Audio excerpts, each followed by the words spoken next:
اگر زمانے کا امام کسی سے چہرہ موڑ لے، وہ بھی امام کا چاہنے والا ہو، امام کو محب ہو، تو علی ابن یقطین کو یہ رویہ امام علیہ السلام کا بدلا ہوا جب دیکھا تو جناب علی ابن یقطین پریشان ہو گئے اور امام کی خدمت میں عرض کیا، مولا میرے ماں باپ آپ پر قربان ہو جائیں، آخر کیا سبب ہے آپ مجھ سے ناراض ہیں؟ اور آپ کی ناراضگی ہماری عاقبت کو تباہ کر دے گی، ہماری آخرت کو جو ہے نابود کر دے گی۔ اے میرے مولا، اے میرے آقا، کچھ تو بیان فرمائیے۔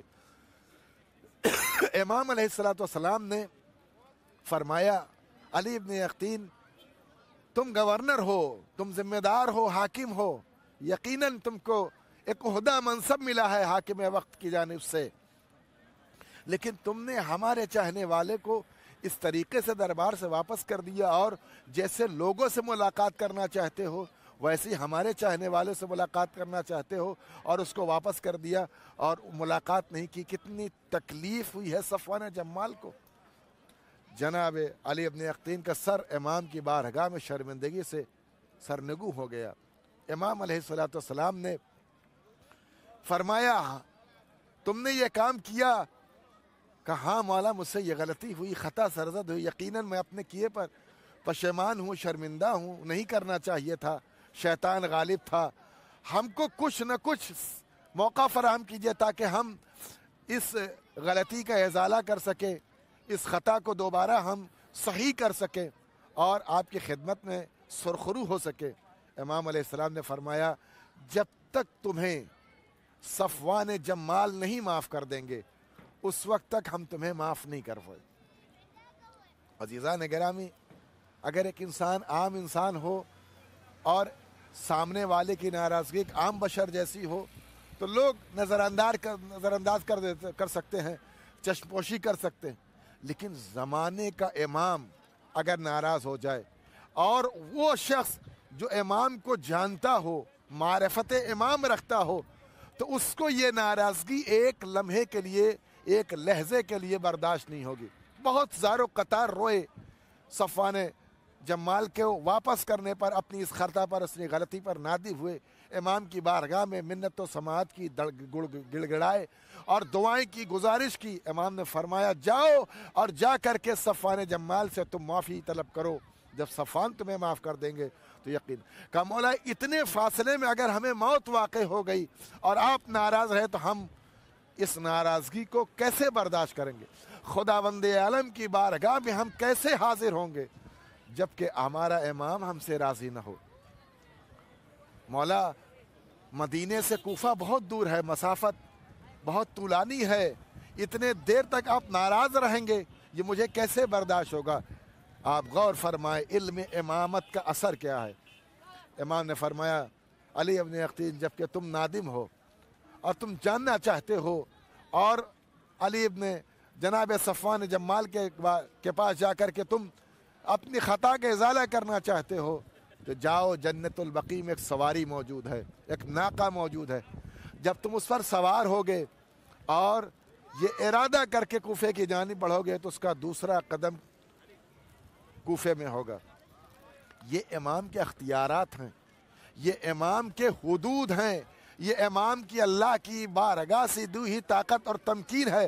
وَجَعَلْنَاهُمْ أَئِمَّةً يَهْدُونَ بِأَمْرِنَا، ہم نے انہیں امام بنایا ہے، یہ ہمارے امر کے تابع اور فرما بردار ہیں، یہ ہمارے امر کے اشارے پر چلتے ہیں، یعنی ان کا خداوند عالم سے بالمباشر رشتہ ہے، رابطہ اور علاقہ ہے، یہ کسی کے محتاج نہیں ہے، یہ زمین کی حدوں کو سمیٹ دیتے ہیں، ان کو اللہ نے اختیارات کل عطا کیے ہیں۔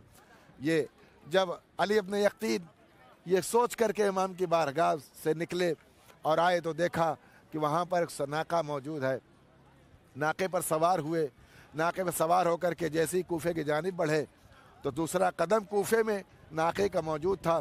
تلاش کرتے ہوئے رات کا سناٹا بڑھتا جا رہا تھا، جناب صفوان ابن جمال کے دروازے تک پہنچ گئے۔ سے پہر رات کا گزر چکا ہے، دق الباب کیا۔ صفوان جمال نے اس وقت سوچا کون ہو سکتا ہے، گھر کے اندر سے آواز دی، علی ابن یقطین نے اپنا نام بیان کیا۔ جناب صفوان جمال اپنی جگہ پر لرزنے لگے، آخر گورنر اور حاکم ذمہ دار شہر ہمارے دروازے پر کیوں کر آیا ہے؟ اس کو کیا ضرورت ہو سکتی، کیا ہم سے کوئی خطا سرزد ہو، ایک معمولی سا انسان اور ہمارے دروازے پر حاکم وقت کیوں آیا ہے؟ یہ سوچ کے دروازہ کھولا، علی ابن یقطین کو پایا، تشریف لائیے، کہا نہیں، ہم تم سے اس لیے تمہارے پاس آئے ہیں کہ ہم اپنی خطا کا ازالہ کر سکیں، اپنے نخوت اور غرور کے اس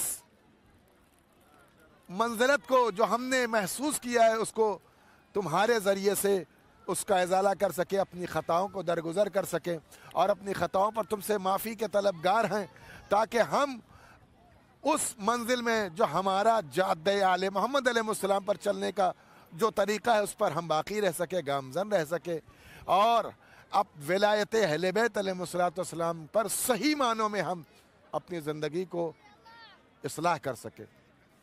عزیزان گرامی، جناب صفوان ابن جمال نے فرمایا کہ میں نے کوئی امام کی خدمت میں آپ کی شکایت نہیں کی، میں نے کوئی آپ کی خدمت کے لیے امام کے بارگاہ میں کوئی شکوہ، کوئی گزارش نہیں کی، آخر آپ نے زحمت فرے کہا، مجھ کو امام نے فرمایا، یہ علم امام ہے کہ اگر امام کا چاہنے والا سچا ساتھی، امام کا سچا محب کسی منزل میں پریشان ہوتا ہے تو اس پریشانی کی خبر سب سے پہلے زمانے کے امام کو ہوتی ہے، تو جب اس پریشانی کی سب سے پہلے خبر زمانے کے امام کو ہوتی ہے تو ہمیں کیا چاہیے؟ دوسروں کے دروازوں کو کھٹکھٹانا چاہیے، دوسروں کے پاس جانا چاہیے؟ نہیں، جب سب سے پہلا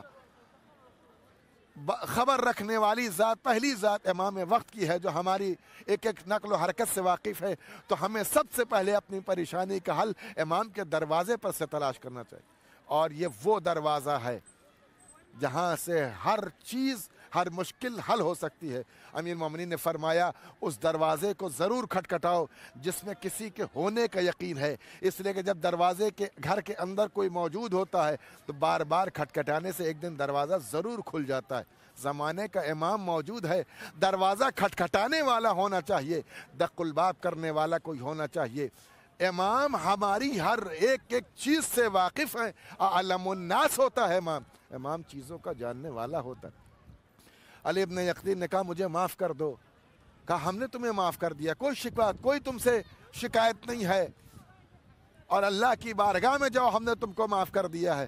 کہا نہیں، میں اپنے اس گھمنڈ اور غرور کو بھی تمہارے سامنے آج ہی چھوڑ کر کے جانا چاہتا ہوں، اپنے کبر کو چکنا چور کرنا چاہتا ہوں، اپنی بزرگی کو، اپنی تقصیر اور اپنی خطا کو تمہاری بارگاہ میں چھوڑنا چاہتا ہوں اور ازالہ کرنا چاہتا ہوں۔ کہا پھر کیا کر سکتا ہوں؟ کہا میں زمین پر لیٹتا ہوں، تم اپنے قدموں میں جو نالین ہے اس نالین کو میری زبان پر رگڑ دو تاکہ ہمارے نخوت و غرور کا یہ بت جو ابھرنے والا ہے یہ چکنا چور ہو جائے۔ عزیزان گرامی، یہ اگر کوئی سچا محب توبۃ النصوحہ کی منزل میں آتا ہے تو امام اس کا مددگار ہے، امام اس کے لیے رہبری کرنے کے لیے ہے، امام اس کی ہدایت کے لیے ہے، اور جس کی رہبری امام کر دیں گے، جس کی ہدایت امام کر دیں گے، یقیناً خداوند عالم کی بارگاہ میں وہی بشر سرخرو ہوگا جو انسان امام کو راضی کر لے گا۔ چنانچہ بہت گزارش کے بعد، بہت منت و سماجت کے بعد جناب صفوان جمال نے علی ابن یقطین کے لبوں پر اپنے نالین کو رکھا اور رگڑ دیا۔ اس وقت جناب علی ابن یقطین دوبارہ بلند ہوئے اور شکریہ ادا کی کہ میں آپ کا شکر گزار ہوں کہ ہم کو اس غلطی سے، ہم کو اس گھٹن سے، اس تنگی سے آزاد کر دیا۔ اب میں اللہ کی بارگاہ میں سچے طریقے سے، صدق نیت سے توبہ کرتا ہوں اور اپنے امام کی بارگاہ میں سرخرو ہونے کے لیے دوبارہ رجوع کرتا ہوں۔ جب امام علیہ السلام کی بارگاہ میں دوبارہ آئے اور جب تحفے تحائف امام کی خدمت میں پیش کیے تو اب امام علیہ السلام نے فرمایا علی ابن یقطین جاؤ، اگر تم ہمارے چاہنے والوں کے مددگار رہے، اگر تم ہمارے چاہنے والوں کے ناصر رہے اور ہمارے چاہنے والوں کی حاجتوں کو پورا کرتے رہے تو میں تمہاری زندگی کی ضمانت دیتا ہوں، تمہیں کوئی مقید نہیں کر سکتا، تمہیں کوئی تلوار سے جو ہے نقصان نہیں پہنچا سکتا۔ یہ امام نے ضمانت لی۔ چنانچہ دربار میں بہت سے ایسے جاسوس موجود تھے جو امام کے خلاف تھے اور ان کو کہیں سے یہ خبر نہ تھی کہ علی ابن یقطین تقیے میں زندگی گزار رہے ہیں، وہ حاکم وقت کو نہیں مانتے ہیں، ہارون رشید کو نہیں قبول کرتے ہیں، امام علیہ السلام کی امامت کے قائل ہیں۔ چنانچہ ایک موقع ایسا آیا کہ لوگوں نے شکایت کی کہ جو آپ ہر سال تحفہ اور حلہ پیش کرتے ہیں علی ابن یقطین کو، وہ تحفہ، وہ لباس امام کو، وہ فاخرانہ لباس امام کی خدمت میں پیش کر دی، علی ابن موسیٰ رضا علیہ السلام کی بارگاہ میں پیش کر دیتے ہیں، امام موسیٰ کاظم علیہ السلام کی بارگاہ میں پیش کر دیتے۔ کہا اچھا ایسا ہے؟ کہا بالکل ایسا ہے۔ ہارون رشید نے دوبارہ تحفہ دیا اور جاسوس کو لگا دیا کہ جیسے یہ لباس لے کر کے ہم امام کی مدینے کی جانب بڑھیں، امام کی خدمت میں ہم کو آ کر کے خبر دو، تاکہ یہ عقدہ واضح ہو جائے اور یہ قضیہ جو چھپا ہوا ہے ہم پر واضح ہو جائے کہ علی ابن یقطین کس کے مذہب پر زندگی گزارتے ہیں۔ ادھر جیسے ہی علی ابن یقطین نے اس کو تحفے کو، اس لباس کو خوشبو سے معطر کیا اور اپنے ایک خفیہ خادم کے ذریعے سے امام کی بارگاہ میں روانہ کیا، ادھر امام علیہ السلام نے اپنے بارگاہ سے خادم کو روانہ کیا، تیزی کے ساتھ جاؤ اور علی ابن یقطین کے خادم کو یہ جو ہے رقعہ دے کر کے اسے واپس بھیج دو۔ اس نے لباس کو آگے امام کے علیہ السلام کی خدمت سے وہ رقعہ لیا اور لا کر کے خادم کو دیا اور وہ رقعہ لے کر کے دوبارہ علی ابن یقطین کے پاس آئے۔ اس پہ کچھ امام نے لکھا ہوا تھا کہ یہ لباس اپنے پاس رکھو۔ دوسرا دن آیا، فوراً ہارون رشید نے جناب علی ابن یقطین کو بلایا اور بلانے کے بعد کہا ہم نے جو لباس تمہیں دیا تھا وہ لباس کہاں ہے؟ جناب علی ابن یقطین نے کہا کہ وہ لباس ہمارے صندوق میں موجود ہے، کب لے کر کے آؤ۔ خادم کو دیا اور لباس واپس آ گیا۔ ایک مرتبہ جاسوس کو بلایا گیا، جاسوس سے کہا تم نے تو کہا تھا یہ علی ابن یقطین مدینہ منورہ امام کی خدمت میں لباس بھیجتے ہیں۔ کہا ہاں ایسے ہی ہے۔ کہا یہ لباس تو موجود ہے۔ یہ امام نے جناب علی ابن یقطین کی حفاظت کر کے بتا دیا کہ اگر کوئی ہمارا ہو جاتا ہے تو ہم اس کے ہو جاتے ہیں۔ عزیزان گرامی، دنیا میں سب سے زیادہ اور سب سے عظیم محافظ امام زمان عجل اللہ تعالیٰ فرجہ شریف کی ذات ہوتی ہے۔ اس دور میں بھی ہمارا محافظ امام زمان عجل اللہ تعالیٰ فرجہ شریف کی ذات بابرکت ہے۔ وآخر دعوانا الحمدللہ رب العالمین۔ جی، اس وقت آپ حجت الاسلام علی جناب مولانا شیخ عابد حسن خان صاحب کو سماعت فرما رہے تھے اور علم امام کے عنوان سے گفتگو فرما رہے تھے۔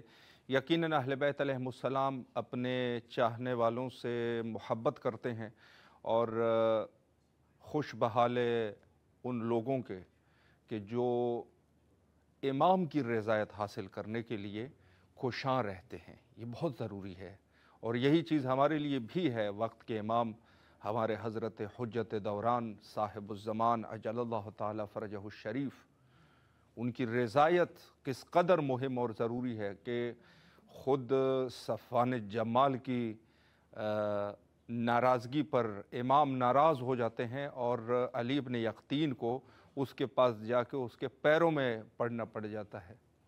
یہی ہماری زندگی کا اسلوب ہونا چاہیے اور حجت خدا حضرت امام زمانہ اجل اللہ تعالیٰ فرجہ الشریف کے ظہور کے لیے کثرت سے دعا کیا کیجیے اور ہم بھی دعا کرتے ہیں۔ اللہم عجل لولیک الفرج۔